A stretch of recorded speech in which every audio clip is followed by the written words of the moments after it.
Class 12th student. आज हम लोग पोएम कीपिंग क्वाइट पढ़ेंगे और इस पोएम के जो पोएट हैं उनका नाम है पैब्लो नेरूदा और इनका जन्म 1904 में हुआ था और 1973 में इनकी डेथ हो गई थी। इनका पेन नेम है नेफ्ताली रिकार्डो रेइस बोसेआल्टो और इनका जन्म जो है वो परेल नाम की एक जगह है चिली में, वहाँ हुआ था। Neruda's poem are full of easily understood images which make them no less beautiful. और नेरूदा की पोएम में बहुत ही साधारण, बहुत आसान इमेजेस वगैरह इस्तेमाल होती हैं, जिसके कारण उनकी पोएम न सिर्फ खूबसूरत लगती है बल्कि समझ में भी बहुत आसानी से आ जाती है। He won the Nobel Prize for Literature in the year 1971. इनको साहित्य के लिए नोबेल पुरस्कार भी मिला है 1971 में। In this poem, Neruda talk about the necessity of quiet introspection and creating a feeling of mutual understanding among human beings.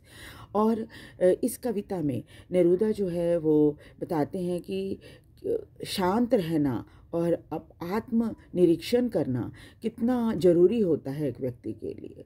और साथ ही साथ क्या करता है, जब आप शांत होते हो तो एक म्यूचुअल अंडरस्टैंडिंग ह्यूमन बीइंग्स के बीच में आती है, क्रिएट करता है वो, है ना, शांत रहने से। चलिए देखते हैं पोएम में और क्या क्या बातें वो कहते हैं।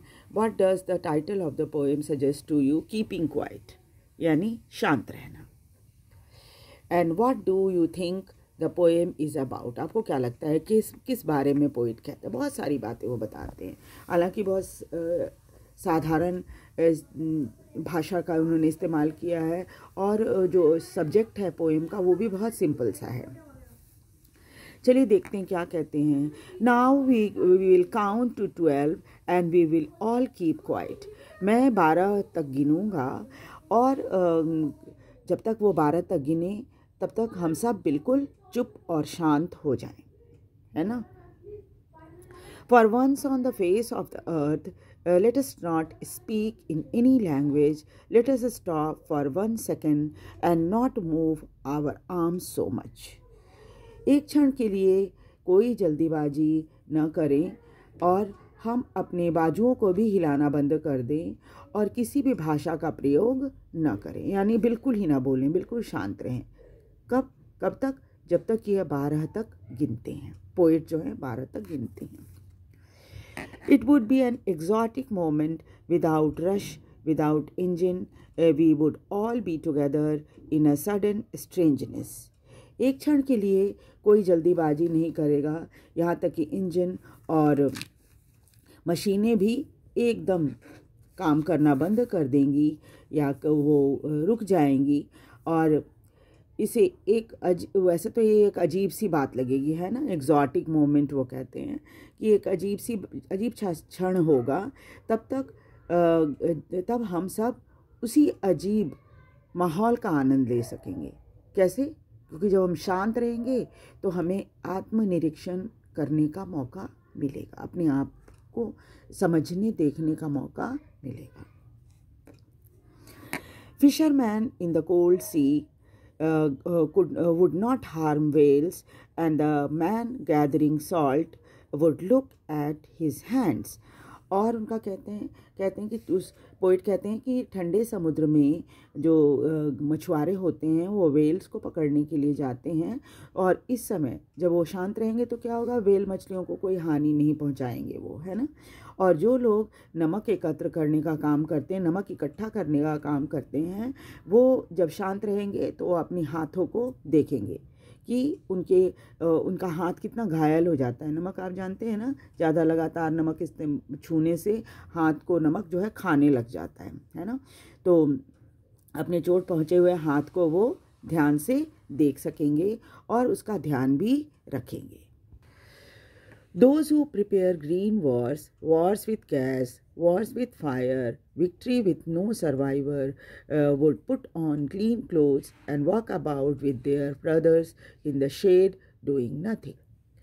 अब क्या है, हमें उसी प्रकार जैसे हमें युद्ध रोक देना चाहिए, उनका कहने का मतलब है। और जैसे ग्रीन वॉर होता है, आग उगलने वाले अस्त्र शस्त्र इस्तेमाल किए जाते हैं युद्ध में, है ना, इन सबको रोक देना चाहिए। और इसके साथ ही वो ये कहते हैं कि जैसे युद्ध का ये भी बताते हैं कि युद्ध का क्या फ़ायदा है जब कोई जीवित ही नहीं बचेगा, है ना।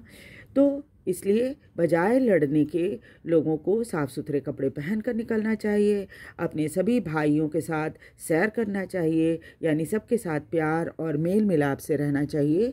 और साथ ही साथ क्या है कि वो आराम से घूमें इधर उधर ठंडी छाया में, पेड़ की ठंडी छाया में, और कुछ भी ना करें, है ना। कुछ ना करने का मज़ा उनको लेना चाहिए कि बात कुछ नहीं करना है, आज बिल्कुल ही शांत रहना है ना। तो कितना आनंद आएगा वो ये कवि बताना चाहते हैं।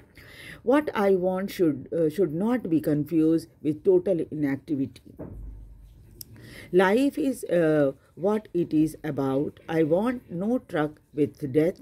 If we were not so single-minded about keeping our lives moving and for once could do nothing, perhaps a huge silence might interrupt this sadness of never understanding ourselves and of threatening ourselves with death. फिर इसके साथ कवि ये भी कहता है कि हमें गलतफहमी नहीं होनी चाहिए कि हम टोटल इनएक्टिविटी की बात कर रहे हैं। देखिए, टोटल इनएक्टिविटी मतलब ये नहीं कि हम बिल्कुल ही कुछ काम नहीं करेंगे। कुछ नहीं करने का मतलब मृत्यु होता है। और इस कविता में पैब्लो नेरूदा का मतलब मृत्यु से बिल्कुल ही नहीं है, कोई संबंध नहीं है इस कविता का। और कवि ये कहता है कि हमें लगातार चलते ही रहना चाहिए, आराम करना भी ज़रूरी होता है। लगातार सिर्फ चलते ही नहीं रहना चाहिए, बल्कि हमें आराम भी करना चाहिए। And once could do nothing perhaps, और उसके बाद क्या होगा, एक लंबी चुप्पी से हमें बहुत लाभ भी हो सकता है। About keeping our lives moving and for once could do nothing, perhaps a huge silence might interrupt this sadness.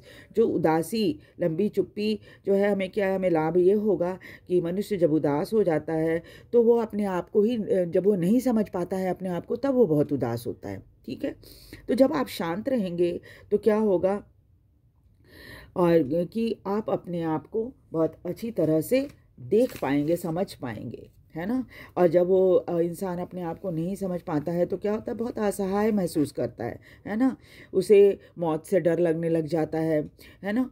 एक लंबी चुप्पी तो क्या करेगी, अपने आप को समझने में आपको मदद करेगी। आप शांत रहेंगे तो मैंने जैसा बोला, कवि शुरू में ही कह रहे हैं कि इंट्रोस्पेक्शन कर सकते हैं हम अपने आप को समझ सकते हैं, जान सकते हैं अगर हम शांत बैठे तो, है ना। तो इसलिए उनका कहना है कि शांत रहने पर हम क्या होता है कि हम अपनी भावनाओं को भी कंट्रोल कर सकते हैं, और उदासी जो हमें उदासी हटाने में मदद करेगी, है ना। और जब हम शांत रहेंगे तब हम ये सब काम कर पाएंगे। इसलिए बार बार पोएट कहता है कि आप थोड़े समय के लिए चुप रहिए। Perhaps the earth can teach us as when everything seems dead and later proves to be alive. उसके बाद कभी ये क्लियर करने की कोशिश करता है कि निश्चलता या पूर्ण निष्क्रियता नहीं होता, निश्चलता या ये टोटल इनएक्टिविटी ये मतलब नहीं है उनका, बल्कि पृथ्वी देखने में ज़रूर लगती है कि कुछ भी नहीं है, डेड है बिल्कुल, लेकिन वास्तव में सभी चीज़ें निर्जीव लगती ज़रूर हैं, बट उस समय भी पृथ्वी सजीव रहती। ऊपर से मिट्टी सूखी हुई दिखेगी, लेकिन आपको नहीं पता कि उसके अंदर हज़ारों लाखों जीव हो सकते हैं, माइक्रो ऑर्गेनिज्म हो सकते हैं जो हमें आंखों से दिखाई नहीं पड़ते, लेकिन फिर भी वो धरती के अंदर होते हैं, उनमें जीवन होता है ना। तो इस तरह से निष्क्रियता का अर्थ बिल्कुल ये नहीं होता कि हम कुछ भी ना करें, बल्कि पृथ्वी हमें ये शिक्षा देती है कि सभी चीज़ें निर्जीव लगती ज़रूर हैं, लेकिन क्या है, वो हमेशा सजीव होती हैं, है ना। Later proves to be alive. इसलिए अब देखिए, now I will count up to 12 and you keep quiet and I will गो।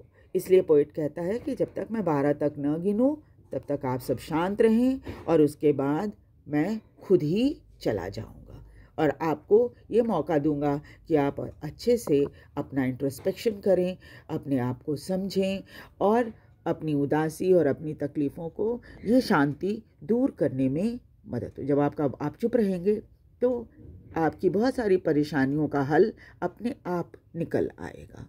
ठीक है, चलिए, तो ये तो पोएम है। इसके अलावा जो चीज़ें आपको यहाँ समझनी है उसमें देखिए क्या क्या चाहिए। राइम स्कीम तो शायद इस पोएम में कहीं दिख नहीं रहा, राइम स्कीम तो नहीं है इसमें, लेकिन हाँ एलिटरेशन है। एलिटरेशन देखिए कहाँ कहाँ पर है, जैसे हर्ट, हिज हर्ट हैंड्स, दिख रहा है आपको, हिज हर्ट हैंड, तो यहाँ पर एच है तीनों में, तो यहाँ पर एलिटरेशन इस्तेमाल हुआ है। उसके अलावा और देखिए पोएम में कहाँ पर है एलिटरेशन, क्लीन क्लोथ्स, ये भी एलिटरेशन है। तो एग्ज़ाम में अगर इससे रिलेटेड क्वेश्चन आ जाए तो आप आसानी से इसको लिख सकते हैं कि यहाँ एलिटरेशन पोइट ने इस्तेमाल किया है, और अगर कहीं पर ऐसा दिख रहा है तो उसको भी आप मार्क कर सकते हैं। तो मुझे लगता है कि आपको ये साधारण सी टॉपिक, एकदम बिल्कुल ही सिंपल टॉपिक वाली इस पोएम को आपने बहुत अच्छी तरह समझ लिया होगा। एग्ज़ाम में आएगा तो आप आसानी से इसका जवाब दे पाएंगे। साथ ही साथ क्या है, मुझे लगता है इससे रिलेटेड अगर क्वेश्चन भी आएगा तो आप बहुत आराम से उसके आंसर लिख सकेंगे।